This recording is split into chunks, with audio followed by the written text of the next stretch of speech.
Once we complete the rankings, then we begin to look at the bias plus reports. The bias plus reports takes the rankings and the turnover differential, puts them into a super secret formula, and comes out with a matchup number that favors one team or the other. So, for example, if the New Orleans Saints average net points of 8.8 played the Kansas City Chiefs average net points of 6.6, based on net points, they would have a 2.2 average net point favorite.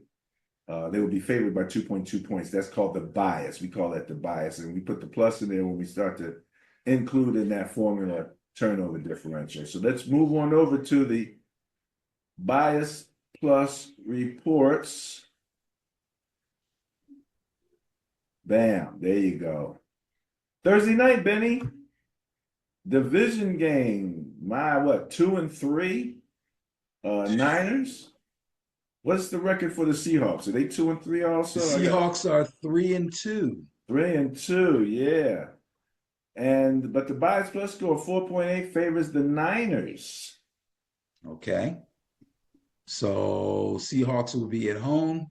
It is an NFC West game. Let's talk about Seattle. They're coming off of a loss.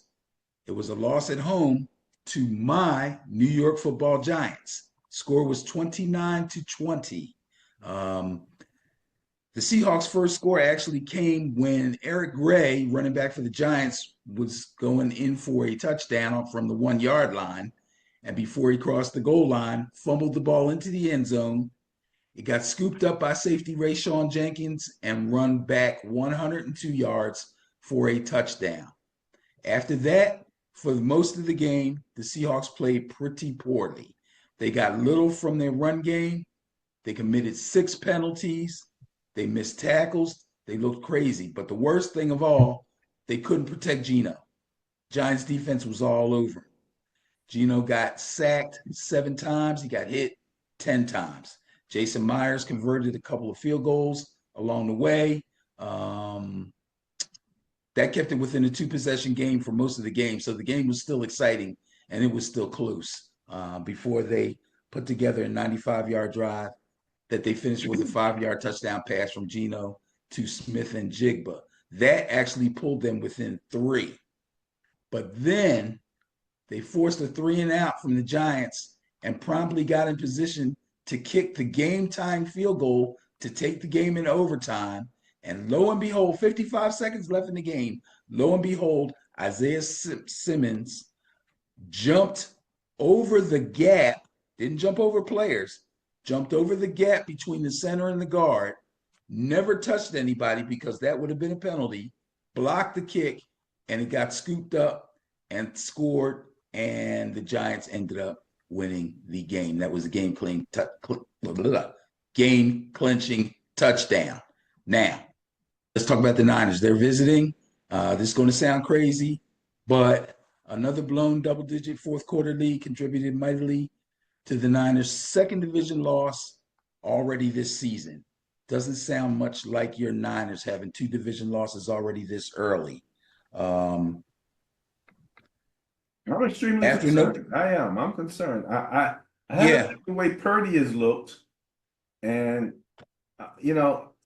I saw shades. I'm looking at Purdy when he's under pressure, and I'm seeing shades of when he was in the NFC Championship against the Eagles. And comparing, and we understand Purdy is not at all Lamar Jackson, but seeing some of the things Lamar Jackson does, it's like you can see how far away he is athletically from that. Purdy and the Niners really have to, A, I believe, upgrade the line still, and B, Purdy has to be prepared to get out of those pockets when they collapse a lot sooner. He wants to stand in there, and take the hit and throw the ball, but he's so small that he's just getting beat up, and it's not really working too well for him. So I really, think he needs to be a little more mobile, and I hope that they got him on the move. And I hope CMC comes back soon, but that's a whole nother issue. All right, 4.8 favors the Niners, and who you got? Well, I'm going to take the Niners to go up to Seattle and take them guys out. My team did it. I think your team will do it too. Hold on one second? Let me check something. I need to check something. I'm not even going to bring that up. So, yeah, I'm going to go Niners on this one. So that'll be with the bias. All right, going with the bias, going with the Niners. Next, and that's Thursday night, Benny. So we gotta get this all ready and put out for the people for Thursday night football. All right, let's move on to Sunday. Jaguars at Bears. Bias plus score of 21.2, Benny. Favors the Bears. That's how bad the Jaguars have. But the bad Jaguars were getting it together last week, weren't they? I don't know about getting it All together. over the place. They got it together for that day. I don't know if that means they're getting it together, but we shall see. It was a beautiful day for that also because Tom Coughlin got inducted into their Ring of Honor. Tom Nice. Coughlin, who was their first head coach and later was a Super Bowl winning head coach for the Giants. Nice. They had a big day there. Jaguars are 1-4. The Bears are 3-2. The Bears are going to be at home. Let's talk about the Jags first. So their first win of the season came at home last week against the Colts. And it was led by Trevor Lawrence, the guy that's supposed to be leading them to victories. And it was also his 25th birthday, by the way. His accuracy was definitely on point. He was 28 of 34. He threw for 371, and he threw for 2 touchdowns. Rookie wide receiver Brian Thomas Jr. had a really strong day. He had 5 catches for 122 yards, 85 of which happened on a touchdown catch and run.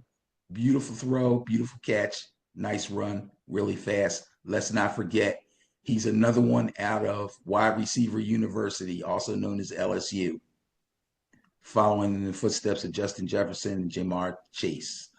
Also, a main contributor to this game was running back Tank Bigsby. Got some extra snaps because Travis Etienne hurt his shoulder. Unfortunately, the Jaguars' defense is still an issue. The Colts came storming back in the second half, and they actually tied the game at 34 before an 8-play, 39-yard drive led to the game-winning 49-yard field goal for the Jacksonville Jaguars to pull out the win. So now the home team. They will play the home team, which will be the Chicago Bears. Caleb Williams put together. I double-checked to make sure about this because I remember hearing this. This basically was this definitely was his best performance of the season. Oh, yeah. He led the Bears to a 36-10 dismantling of the Carolina Panthers. Panthers are probably the worst team in the league, one of the 3 worst. The Bears also got outstanding play from wide receiver DJ Moore, who caught both of Caleb's touchdowns, and he totaled 105 yards. And from running back DeAndre Swift, who I said early on that I felt they were wasting him. I don't think they went and got him from the Eagles, and then they weren't giving him no touches. And I know he's better than that. And he's from Philly, y'all. But anyway, he's better than that. So they gave him 21 carries. He paid him back with 73 yards and a touchdown. Yeah, it was against Carolina, which, like I said, is probably the worst team in the league. But I got to give him credit because you can see that this is an offense that's obviously a work in progress, but it does seem to be progressing. So that being said, I'm going to go with the bias again and take the Bears on this one. Yeah, you keep saying Carolina's probably the worst team. Based on net points, they are actually 32nd at 16.4 points per game. And they've given up, again, 32nd place, last place defensively, giving up 33 points a game. So it's no probably about it. There you go. All right. Going with the bias, going with the Bears. Caleb going to try to make a little bit of competition for that rookie of the year, man. Maybe. He may be. Browns at Eagles. Bias plus score of 0.7. Boy, that's way too close. Favors the Eagles, but the Browns, now they're talking about should they sit Deshaun Watson. I mean, literally on the facility today with Shady and all those guys talking about should they sit Deshaun. And Deshaun, the contract that they gave him, the more they talk about it, I don't know if it's the worst contract ever signed, but it's got to be up in the top 3 to 5 worst contracts ever signed. They have the Browns have zero flexibility as far as he's concerned. Yeah, I've heard those words. Worst contract ever. I have heard those words. And these are people that look at the numbers and look at the figures and look at the trade capital and what all encompassed the entire move to get him on that team, and what the other team that traded with him got. Yeah. So when you put it all together, yeah, it's pretty bad. So the Browns offense is being led by Deshaun Watson. Obviously, that's who we're talking about. Deshaun Watson has not thrown for 200 yards or more at all this season. He hasn't cracked 200 yards through the air. Nor has their offense scored more than 17 points this season.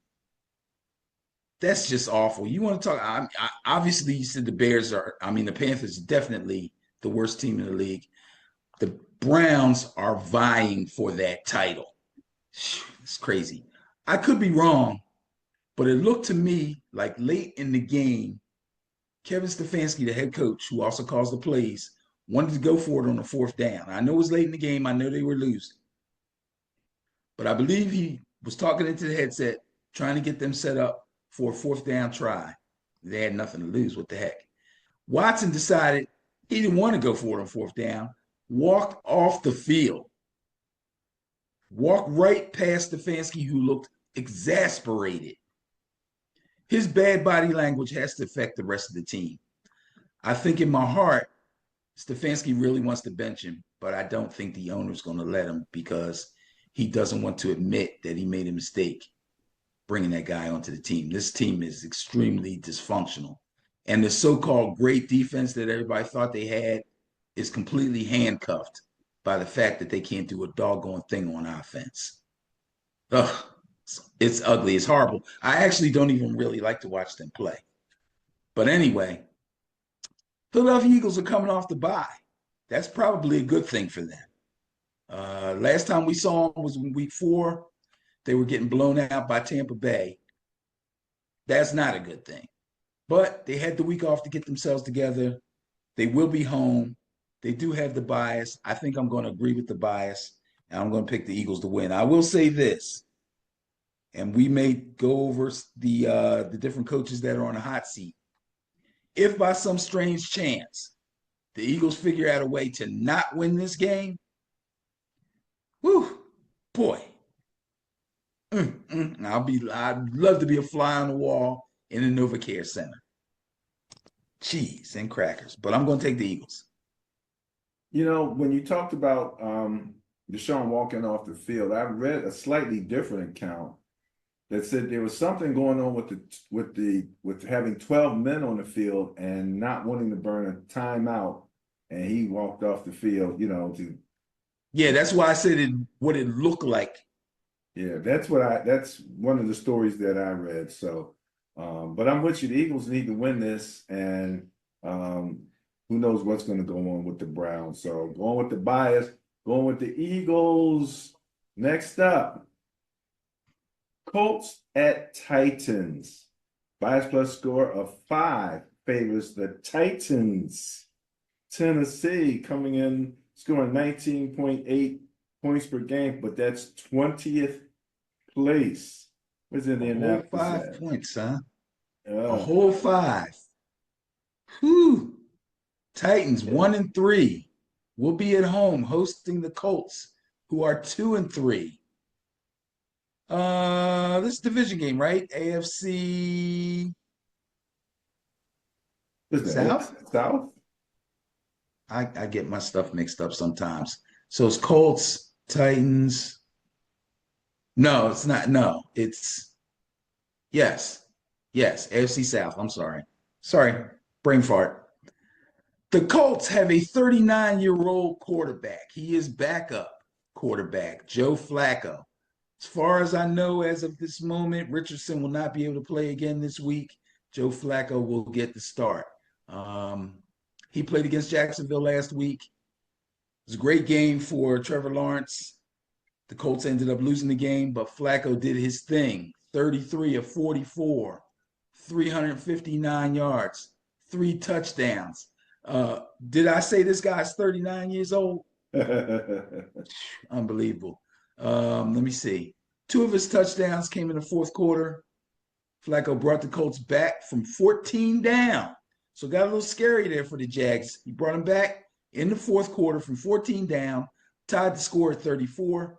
Unfortunately, they ran out of clock and they lost the game 37-34. Now, the Titans, they're coming off a bye. Lord knows they needed a bye. They're also fishing around down there at the bottom of the NFL, vying to be the worst team in the league. Last time we saw them, though, Mason Rudolph came in to sub for Will Levis, and they actually beat the Miami Dolphins. So now after the bye, it's going to be interesting. I haven't read up to see if any word has come out of Tennessee as to who's going to be the starter. I believe they'll probably go back to Will Levis again, give him another opportunity, but his leash is going to be very, very, very short. Personally, I don't think Will Levis can get it done. And I really don't like Mason Rudolph. I shouldn't let that, cloud my vision or anything. But I don't think he'll be able to save them either. I think Flacco, if he gets on a roll like he was last week, he should take the Titans out of there. So I'm going to go with the Colts. Yeah, I understand the dislike for Mason Rudolph. I've never believed in Mason Rudolph as a quarterback. That was a complete aside from any personal feelings about him.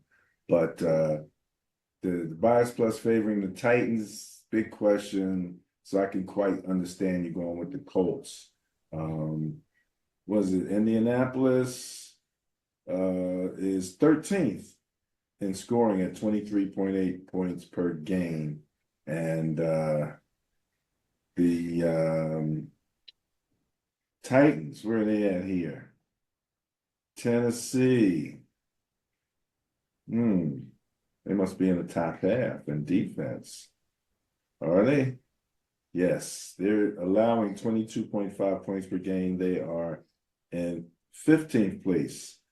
So that should be 13th place offense against the 15th place defense, with about 1.3 points differential between what the Colts are scoring and what Tennessee's giving up. But here comes Joe Flacco, and that's going to skew everything toward the Colts. So I kind of understand that. The numbers say Titans, but Flacco might upset all of that stuff.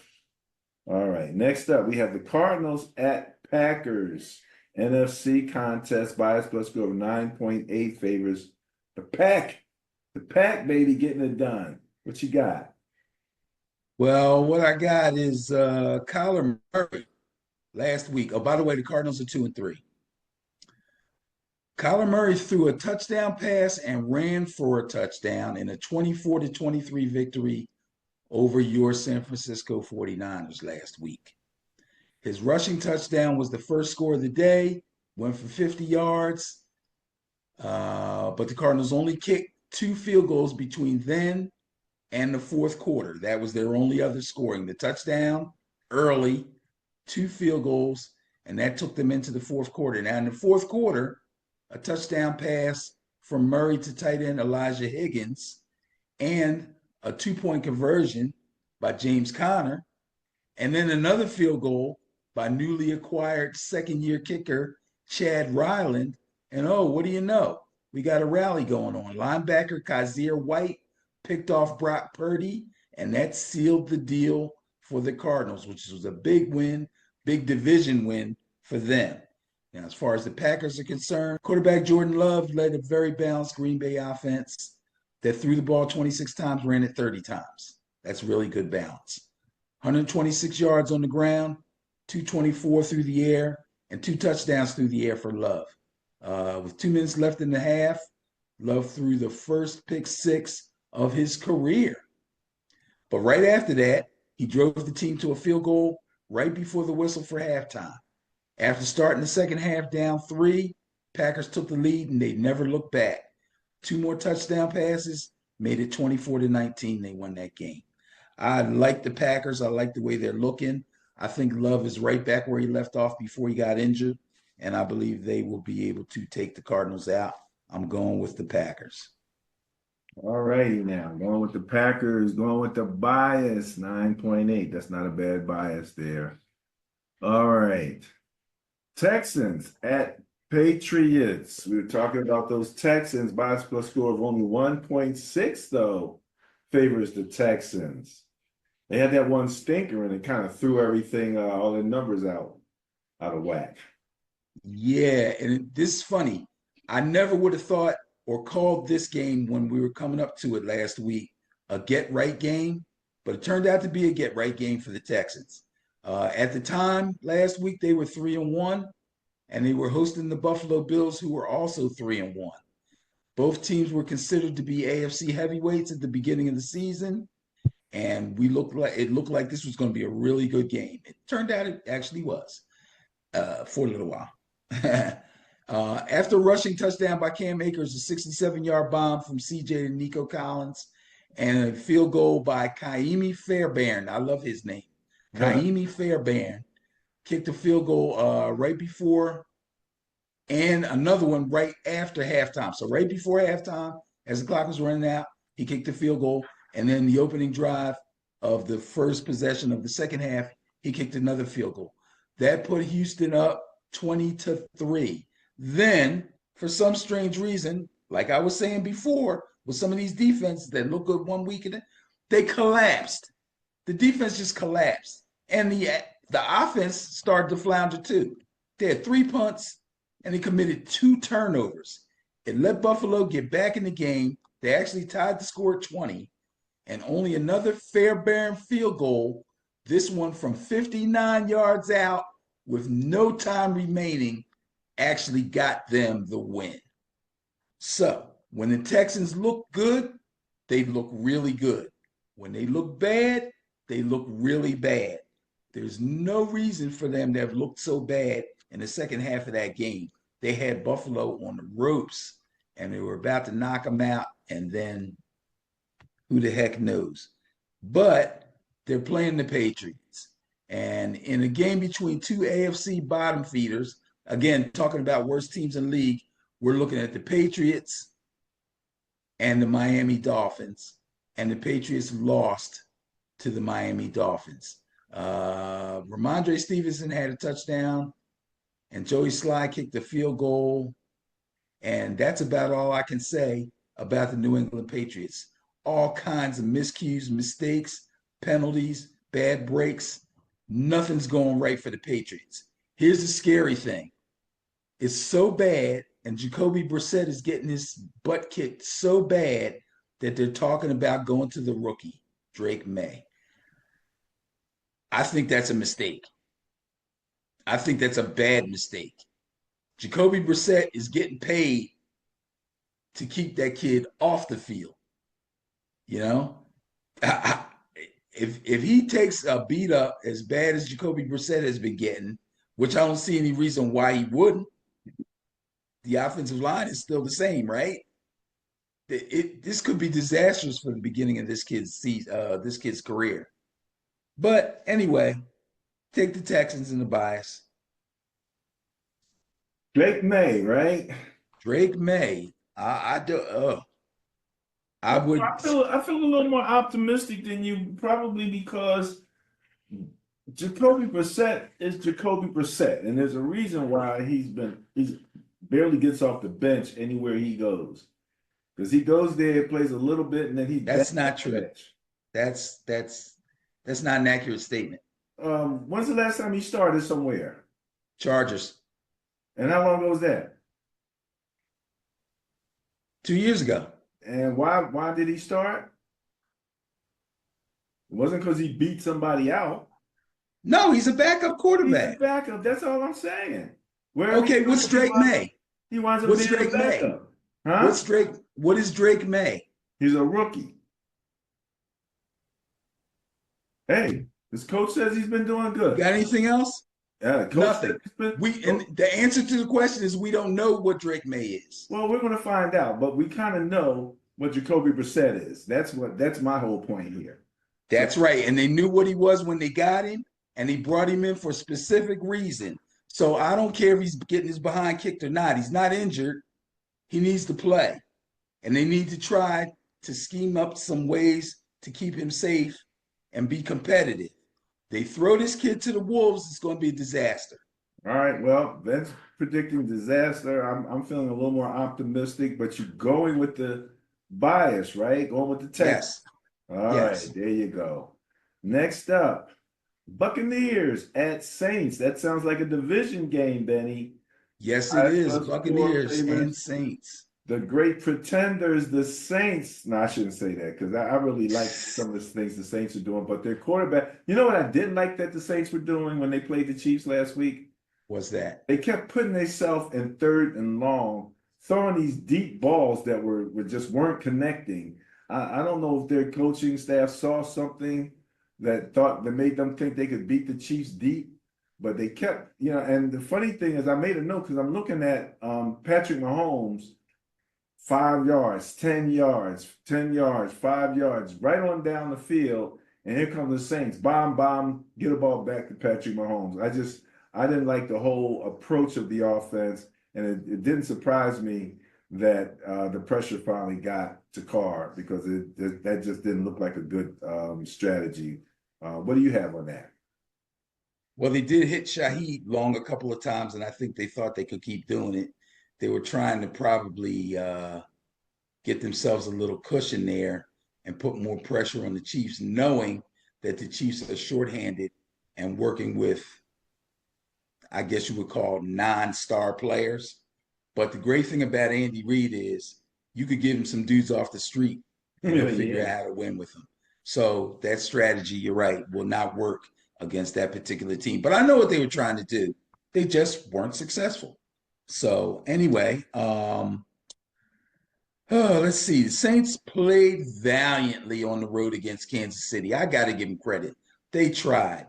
But the Chiefs' defense was more than they could handle. Chiefs' defense, again, this is another defense. I don't know where they're ranked in points against. But one week they look vulnerable. The next week they look like world beaters. But they were really... You ready for this? Go ahead. Kansas City Chiefs points against ranked 7th, tied with Chicago and the Jets at 17 points per game allowed. Okay, now, again, sometimes I forget.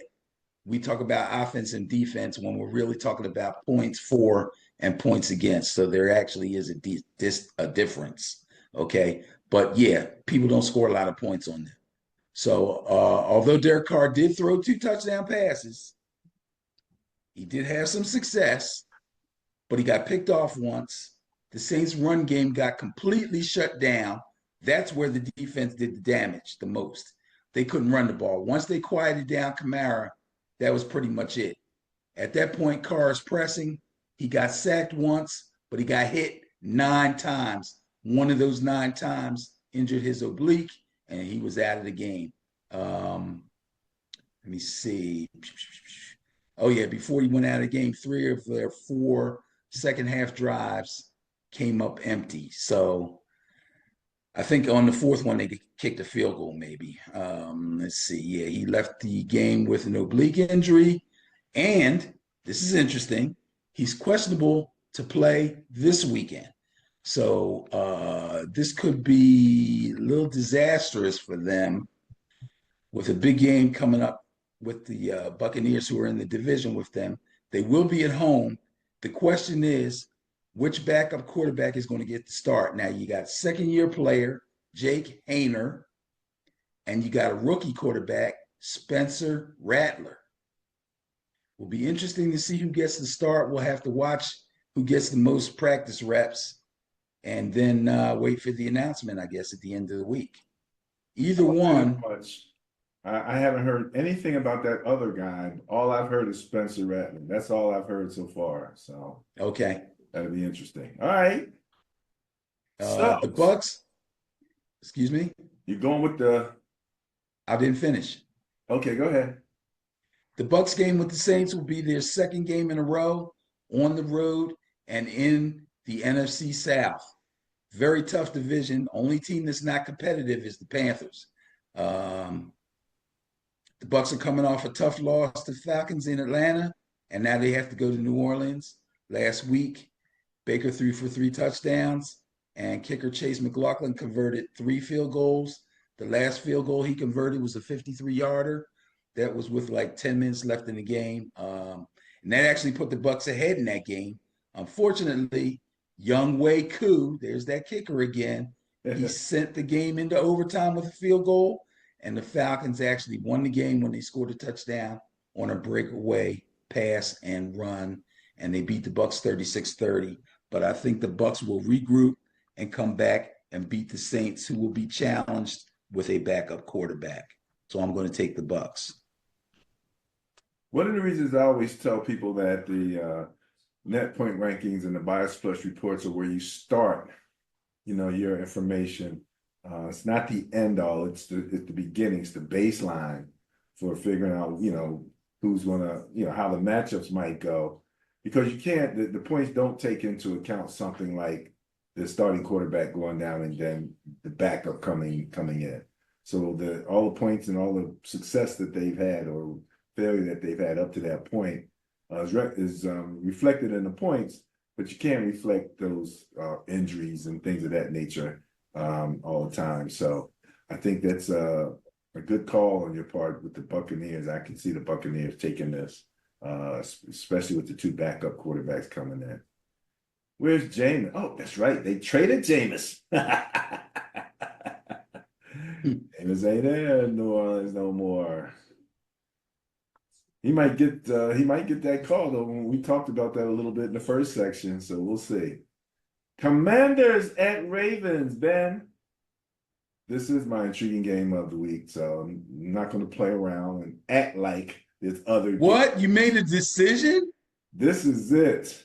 Oh my Especially God! with a Bias Plus score of only 3, and it favors the Commanders. Oh man. Neither defense is anything to write home about necessarily. Well, since we say neither defense is anything to write home about, no, Baltimore. you got to give me. Well, you got to give me the rankings. Huh? Who? Baltimore ranked 26 in points allowed, and the Commanders are ranked 21st. Baltimore's giving up 25.2, and the Commanders are giving up 23.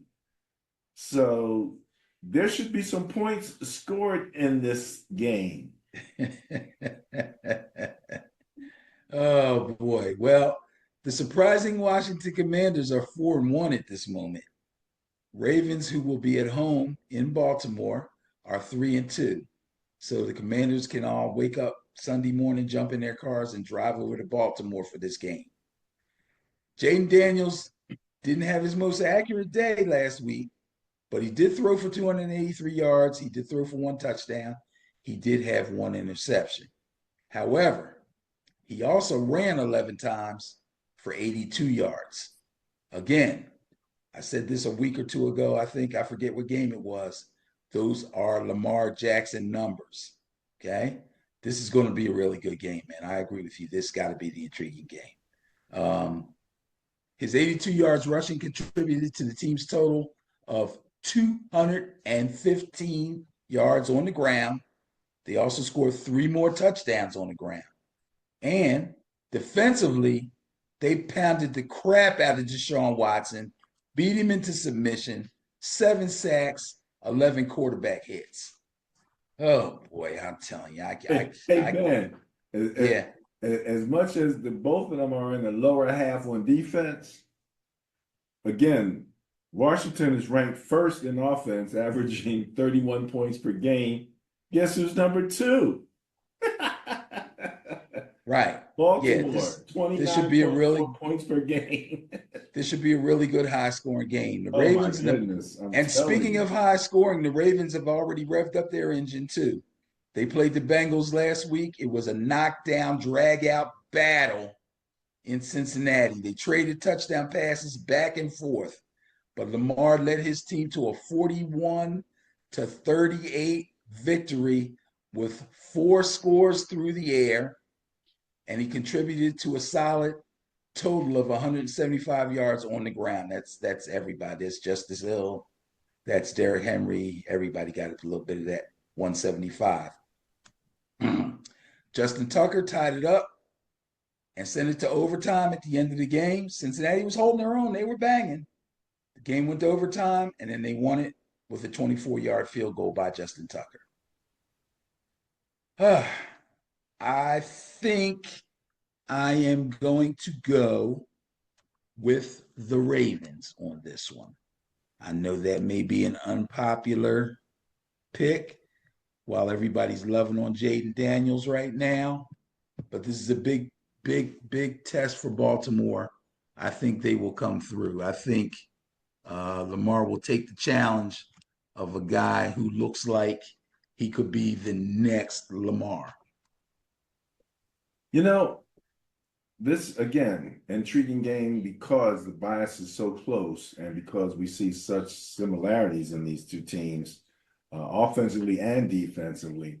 I thought about you. I was listening to, again, sports talk on TV, and I believe it was Stink who said that John Harbaugh, when asked about Derrick Henry and how they were going to use him, said, I didn't bring him here to run him 30 times a game, which I thought about you and what you said about what he needs to be running at least 25 points a game. When I heard that, Benny, I went back and researched it. So I found him being quoted as saying that. So this isn't some meme or something that somebody made up.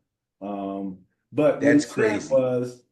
What he was basically saying was, and he started naming all of their skilled players. In other words, he was saying, we're going to have balance here. We're going to, all of these guys are going to get some touch. Okay.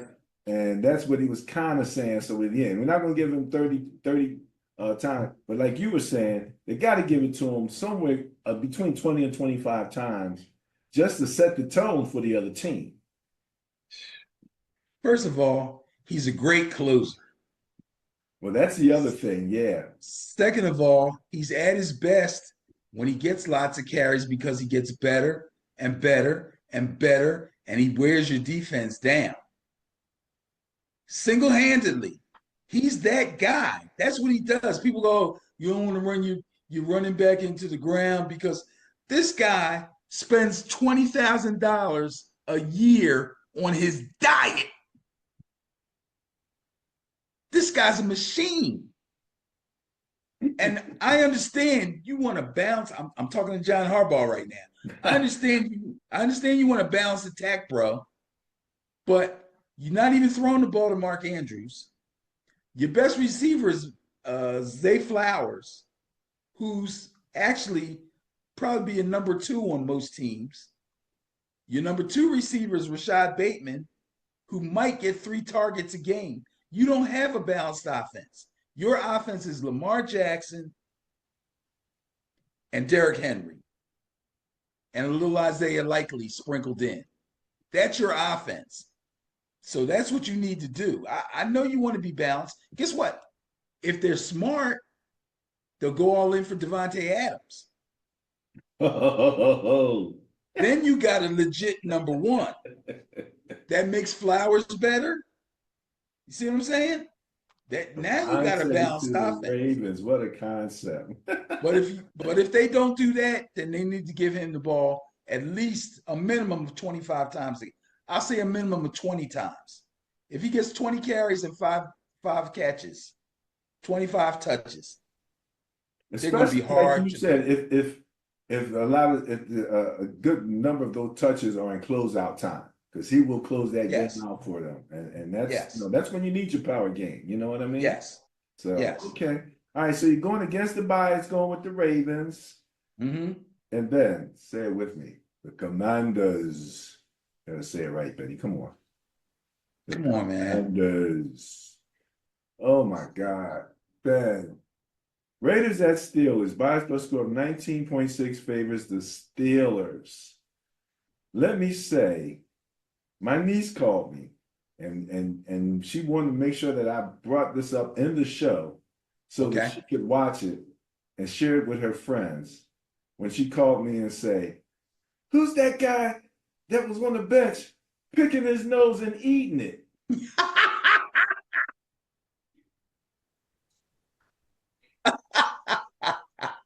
Wait, wait a minute. Was that Gardner Minshew? Absolutely. What do you think you're going to hide on TV that nobody can see you? You're sitting there with 60,000 people in the stadium and cameras everywhere. What was he thinking? Oh my He God. wasn't thinking. And he tried to Dude, be on the DL about it too. That's the funny part. bruh, How can you leave the locker room after that? bruh. Yo, they're going to clown him about that all week long. Oh my goodness. That's crazy. Yeah, okay. Well, there you go. You got your mention. Good old Gardner Minshew, Oh, with the guy with the porn mustache. Oh boy. all right. So Ra- Aiden O'Connell versus, I believe it's going to be Russ. What do you think? Well, let me get the Raiders out of the way first because they got a little controversy now too. Both Gardner Minshew and Aiden O'Connell played last week. Minshew was probably over there picking the boogies after he got benched. He was. Anyway, the two of them, these are two NFL quarterbacks combined for 37 completions, 231 yards, one stinking touchdown, and 3 interceptions. Oh gosh. It's not just them; it's the Raiders' offense as a whole. But my goodness, that's awful. The defense got handled by none other than rookie quarterback Bo Nix. We talk about this guy every week. I don't know. I think the Yeah. Broncos might be on to something. But anyway, Broncos took them out 34-18. Not much else to say about that. Now, Justin Fields threw 2 touchdown passes and again committed no turnovers. They were at home. Unfortunately, it was against the Dallas Cowboys, who seemed to put everything together. Geez. Against the Cowboys, they didn't get much going on the run game. I don't know what's wrong with Najee Harris. Jaylen Warren is still out with injury. Justin Fields couldn't really break loose by himself. And on top of that, you can't keep saying the great Steeler defense because Dak pretty much had his way with that secondary, man. He went to work on them boys. Um, Well, that might anyway, be true, Betty, but they're still ranked third, only giving up 14. Actually, they're tied with Denver for second, only giving up 14.6 points per game. okay, but when they have a game like this, you don't know if a downward trend is going to start. Okay, we shall see. It was, yeah, we shall see, but I'm just saying You it's see a bad. you see a downward trend starting against the Raiders? Oh, well, no, not no, no, not against the Raiders. I'm going to pick them to beat the Raiders. My thing is, that's a good get right game for Pittsburgh, to tell you the truth. Now, here's this situation with the quarterback here.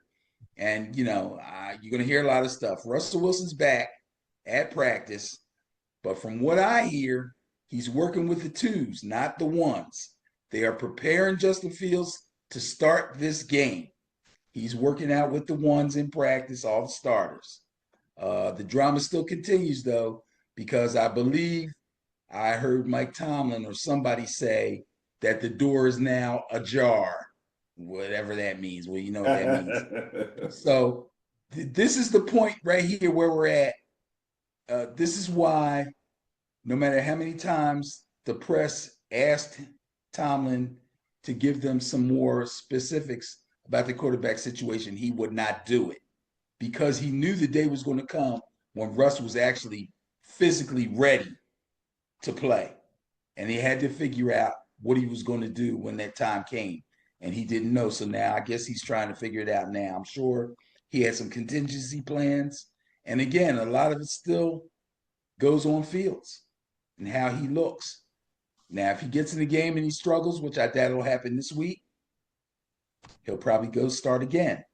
But if he gets in the game and he has problems, they won't hesitate to bring Russ in. The conundrum is if Russ comes in to relieve Fields and he doesn't play well, now they got problems.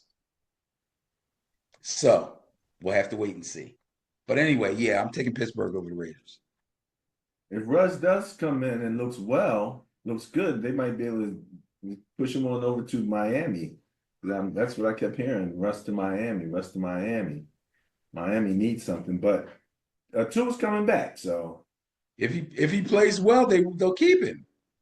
Hey Ben, that was the original plan, right?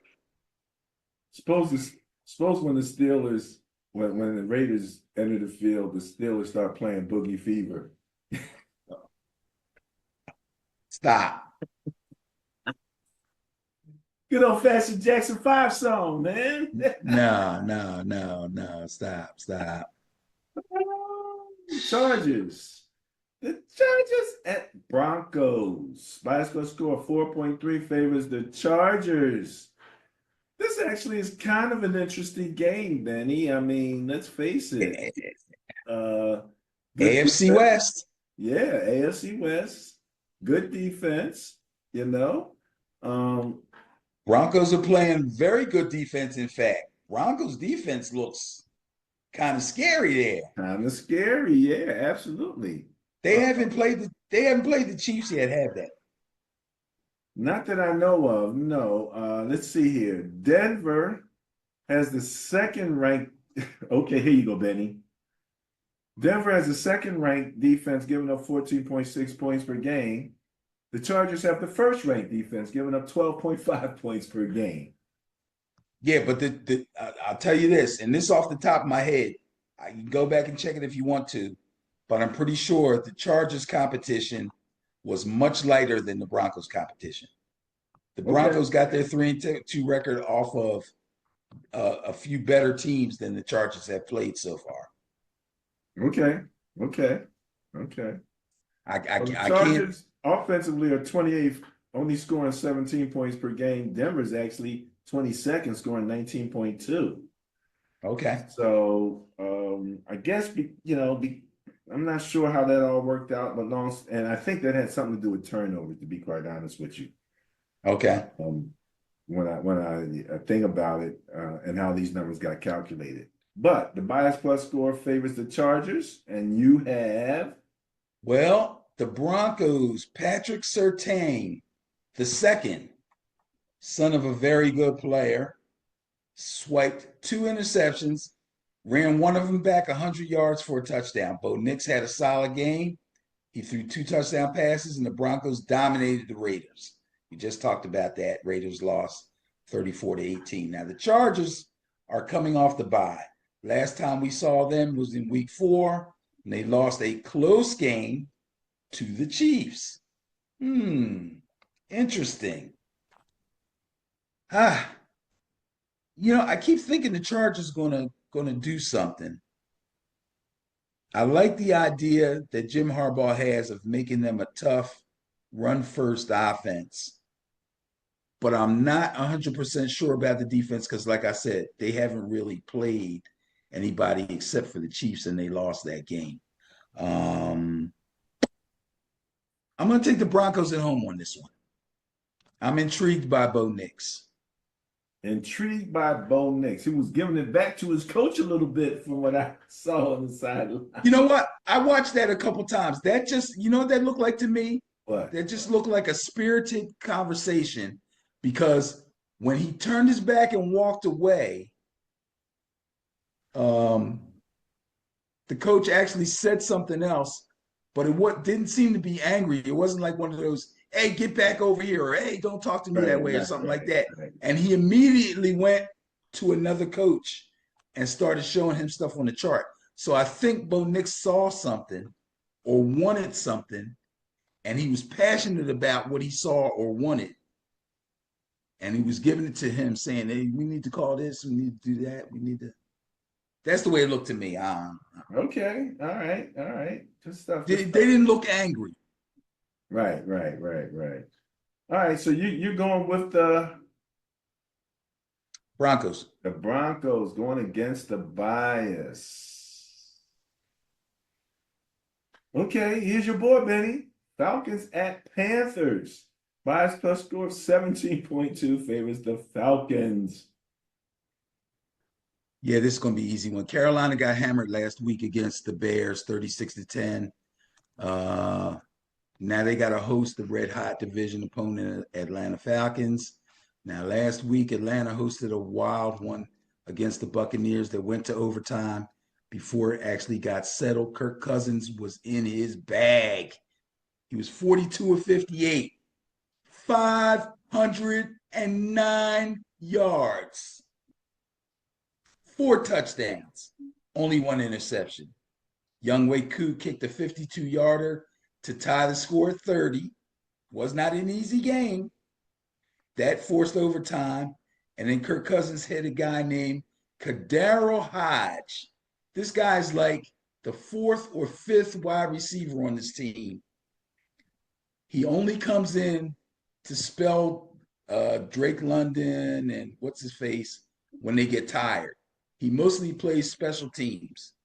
But he got in there, got his number called, got hit with a short pass, broke a tackle, and took it all away for a 40-yard touchdown and won the game in overtime 36-30.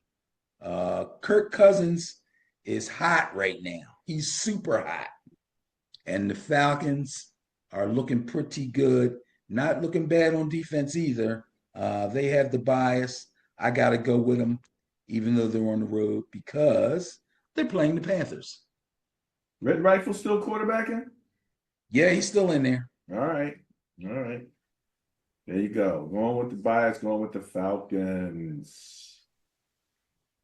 Now, this could have been an intriguing game, Benny. Lions at Cowboys. Bias plus score of 8.3 favors the Lions. Cowboys rolled into Pittsburgh last week. Made the Pittsburgh defense look pretty ordinary, at least the secondary. And as soon as I see that, I got notes here reminding me that the Cowboys running game that people were actually laughing at had a pretty good day. Rico Dowdell, who has taken over the starting running back job away from Zeke Elliott, who's getting a little old, gotta say. Rico actually rushed 20 times for 87 yards. He caught 2 passes for 27 yards. And he caught one of the touchdown passes from Dak. Dak ripped the secondary for 352 yards. Great defenses don't give up 352 through the air and 2 touchdowns. And even though he personally had 3 turnovers, they were still able to hold on and beat the Steelers 20-17. So what that tells me is the Steelers defense, at minimum, had a bad day. The Dallas Cowboys still have a lot of issues and are not as strong as they would think they are, offensively. The defense did play well against the run on the Steelers as they did against the Giants. So I think that might be one thing that the Cowboys have fixed. But 3 turnovers by Dak, I think he had 2 interceptions and a fumble that he lost, is not good. The Lions, on the contrary, are coming off the bye, and last time we saw them, they were hanging 42 on the Seahawks. So I'm going to take the Lions right off the bat. I'm not even going to think about it. All right, going with the bias, going with the Lions over the Cowboys. Uh-oh. Bengals at Giants. Bias plus score 3.6 favors the Bengals. Yeah. And by the way, you had a good birthday. Happy birthday to you. Yeah, I had a great birthday, man. The Liberty won. The Yankees won. The Giants won. Oh, the Yankees are, I don't know what they're doing. I think they're down to the Royals 2-1 right now. So they're going to have to come back. Liberty starts the finals of the WNBA. That starts tomorrow night. The Lynx, right? They play the No. Yes. I'm sorry. Lynx beat the Sun. Yes. Lynx beat the Connecticut Sun. Lynx are really good. In fact, when we were on Facebook talking about this with Blade, I believe I predicted this would be the final. I have to go back and double check, but I'm pretty sure I predicted this to be a final. So Lynx Liberty starts tomorrow night. Anyway, the Cincinnati offense finally seemed to get themselves together after their annual slow start. They played the Ravens, division opponent, usually brings out the best in both teams, but the Bengals lost the game. It was 41-38. It went into overtime. This is how they lost. They go into overtime, they get the ball, they miss a 53-yard field goal, and then the Ravens get the ball, give it to Derrick Henry. He goes 51 yards with it, gets tackled. They send Justin Tucker in. He kicks a 24-yarder, game over. Bang. That's Derrick Henry for you. Derek the closer, King Henry. There you go. Now, my New York Football Giants went to Seattle last week to deal with the 12th man, and they brought a solid and very balanced offensive attack. They were missing their superstar rookie wideout, Malik Neighbors, so Daboll knew he had to scheme up some other players to get the best out of them and get the most out of them if they thought they were going to win this game. That's exactly what he did. Starting running back Devin Singletary's injured. Enter backup rookie running back Tyrone Tracy Jr. I mentioned this guy to you. I don't think you remember. He came from Iowa. Previous to his senior year that he played running back, he was a wide receiver. So early in his college career, he was a wide receiver. He converted to running back. This guy knows how to run, knows how to hit holes, very patient, did a really good job. He had 18 carries for 129 yards. That's really nice for your first start. Daniel Jones threw for 257. He threw for 2 touchdowns.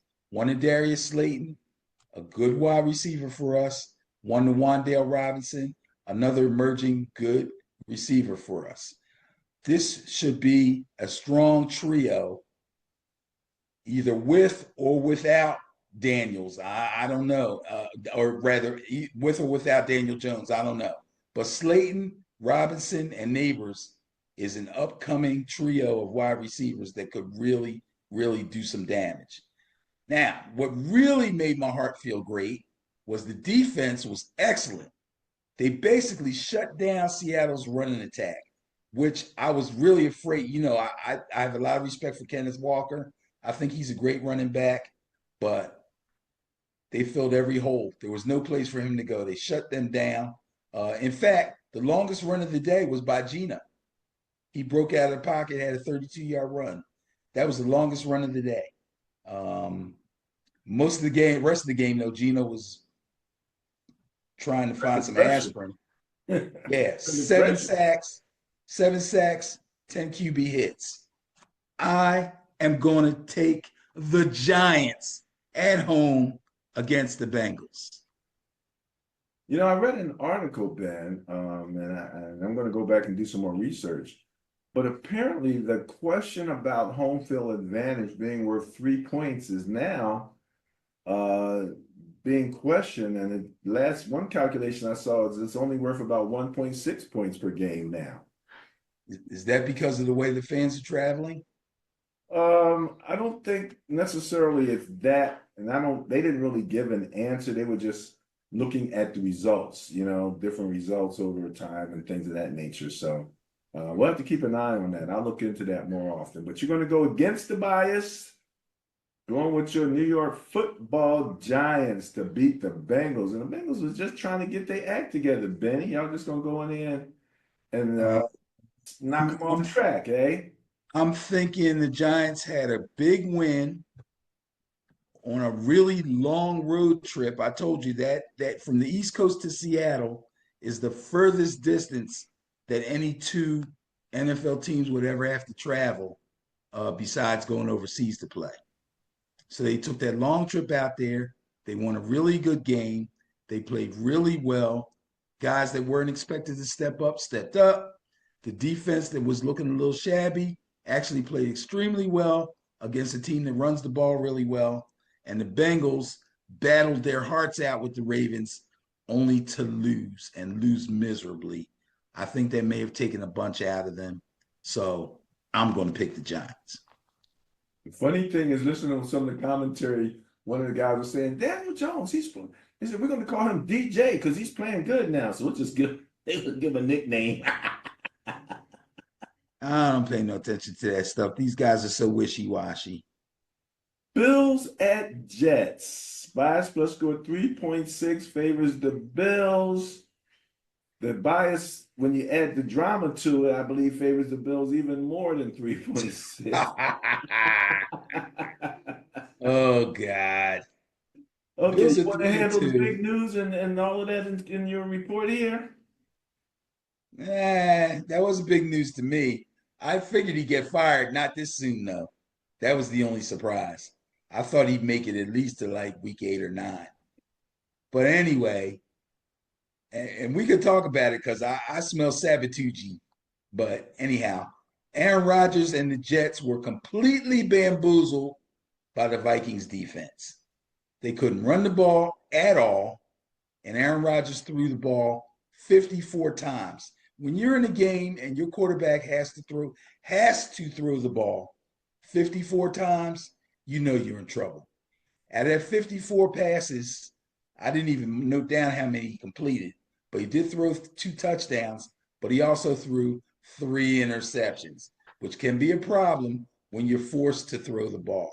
The Bills, on the other hand, were able to stay in the game because they ran the ball well, and the defense had an interception and a fumble recovery against the Texans that kind of kept them close there for a little while. But Josh Allen himself had a really rough day.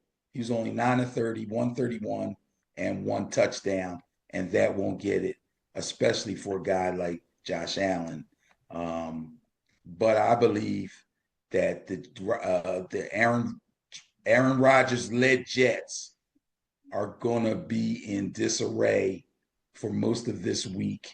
And I see that as a problem. Also, it's a division game, and the Bills need to bounce back. I think they'll get it this week. I'm going to go with the Bills. Oh, they had the bias? Yes. Okay, good. I'm going with the Bills. Going with the Now, bias, as far as the drama is concerned, there's no way that I personally think that Aaron Rodgers had nothing to do with Robert Saleh getting fired. And even more so, you might have been able to talk me out of it, except that I heard from several different sources that Saleh was about to either demote or fire Hackett. And we know Hackett and Aaron Rodgers are bosom buddies. So that announcement comes out, and the next day Saleh gets fired. That sounds to me like Aaron Rodgers. And the owner admitted that he had a conversation with Aaron Rodgers the day before, but it wasn't about Robert Saleh. Okay, maybe it wasn't, but maybe he said, hey, man, you know, me and my man Hackett, we like this, you know? I can't let nothing happen to him. And he goes, oh, don't worry. Nothing's going to happen to him. And then he fires Saleh. This is terrible, man. But they should have known what they were getting when they brought Aaron Rodgers on this team. They really should have. They should have been prepared for this. He's now running that team. Well, and their offense is rudimentary. Yeah, they fired the guy. Their defense is ranked 6th in the league, tied with Chicago and Kansas City, only allowing 17 points per game. So that's Saleh's point of expertise right there is defense. Right. Offensively, that's the crazy part. Where are they? The Jets, New York Jets, 25th, scoring 18.6 points per game. So you got the 6th or 5th ranked defense, or 25th ranked offense, and the defensive guy gets fired. They bring the defensive coordinator up as the head coach, and the offensive coordinator keeps his job. And one last thing that I will say, I listened to the statement by the owner, and he's talking about, wanting to get a spark. He wants to get a spark going. Well, let me tell you, I calculated that spark is going to cost him $14 million because that's the money left on the contract that he's going to have to pay Salah. So he must have that's going to be one heck of a spark. And it better be serious because if you're going to pay a guy $14 million not to coach, and you think you're going to get a better spark, and you still got the same offensive coordinator there, Jets, Jets. What can I tell you? Okay. You're going with the bias, going with the Bills, though. Yes. All righty. Well, Benny, that would have been the Monday night game. So we can expect to see those sparks fly in prime time. We have here the teams on the bye. So you didn't see anything from the Chiefs, the Rams, the Dolphins, and the Vikings. You want to give your fantasy football advice out for the bye week? This isn't too bad of a bye week. People are going to miss the Vikings defense on their fantasy teams. And they'll miss Patrick Mahomes and Travis Kelce. Xavier Worthy was picked up by a whole bunch of people. But other than that, it's not too bad. All right. I'm losing Kyron Williams from the Rams. He's my plug and play running back. But other than that, I'll be all right. I saw a special on the NFL channel. And he was the subject of the special. Yes. One of these shows coming up, he's going to be the subject on that. All right, Benny. Well, that wraps up the Bias Plus report, which leaves only 1 point of business left to handle. You ready for it? What do you got? The Bias Plus Buster of the week are those Chiefs going on bye week. They get to be the Buster of the week down. The Bias Plus was going against them by 16.5 points. They won by 13, giving them a 29.5 Bias Plus Buster score for week 5. Congratulations to the Kansas City. That ain't no great Buster. Chiefs. Hey, look, it's the highest of the week. What can I tell you? That's not very high. And I was thinking there were only, I think, like 2 blowouts. Every other game was very close. 2 games went to overtime. So week 5 was extremely competitive. And those are the kind of games I love. So hey, look, last week's bias was only 43% correct. Okay. It's crazy. It is. This has been a wild beginning of the season. So, but I expect the trends to kick back in. And like I said, some of the teams that we were seeing in the bottom half get their act together, like the Eagles, and next thing you know, become a lot more competitive and pick up their numbers a little bit. I don't think it'll be them. On that note, Benny, that's all I got. You got anything else? No, I'm good. Later.